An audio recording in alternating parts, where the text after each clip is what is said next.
today is how to use the Explore tool in Google Docs.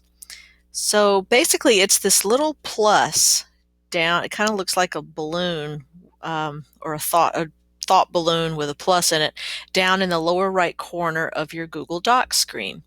And what you do while you're working on a document is you click on that and it says explore, and then it will give you some really cool options that you can use for research, for image search, um, and it's pretty neat.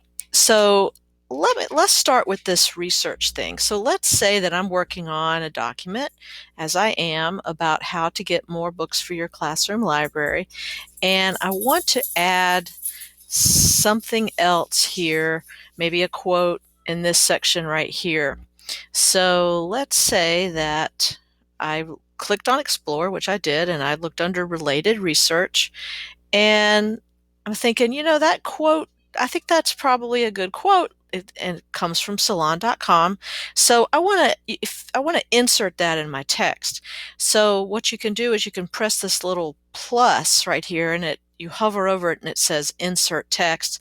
So you click on that, and not only does it insert the text for you, but it also automatically gives you a little footnote number, and then it automatically inserts the footnote at the bottom of your screen.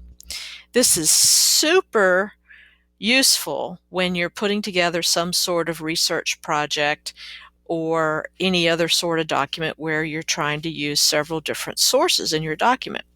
So that's that feature. So let's say that I go further down in the document and I want to insert a graphic of some sort.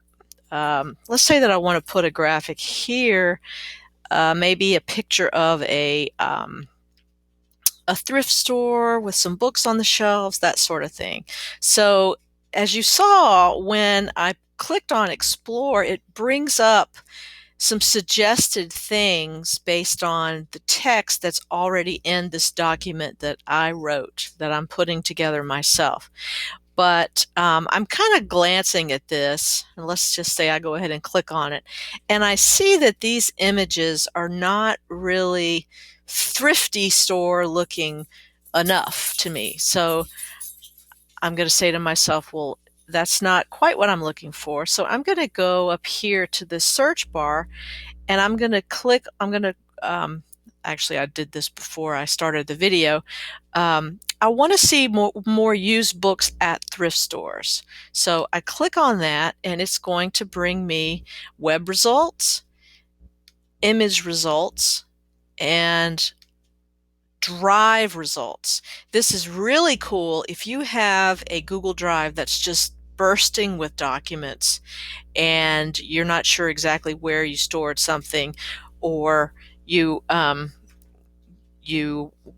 just have a whole bunch of resources there to pull from. Unfortunately, I don't have anything in my Google Drive, but if you did, they would come up right here in this window. But I'm going to go back to the Images tab, and you can see that there's some good choices here that I could possibly use to put in my document. So I'm going to just click on this one and kind of look at it. And I kind of like that because it reminds me a little bit of my basement.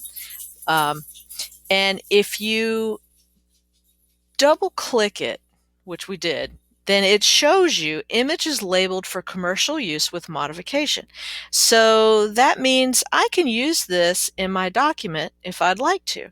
So I'm going to click Insert, and it's going to put this graphic in my document. And I think that's a little too big, so I'm going to click on that, and I'm going to click in the corner here, hold down the Shift key, and drag up. And I'm going to choose Wrap Text, and I'm going to make it a little bit smaller because that's still just taking up too much room. But you can see how useful this can be if you are if um, you're putting together really any kind of Google Doc that it's this Explore feature is just really nice because you can you can search. Basically, you have the power of the web right within your document. So it's a very powerful feature, and it's something that you can use yourself, but it's also good to share this information with students. So uh, take advantage of it. It's pretty cool.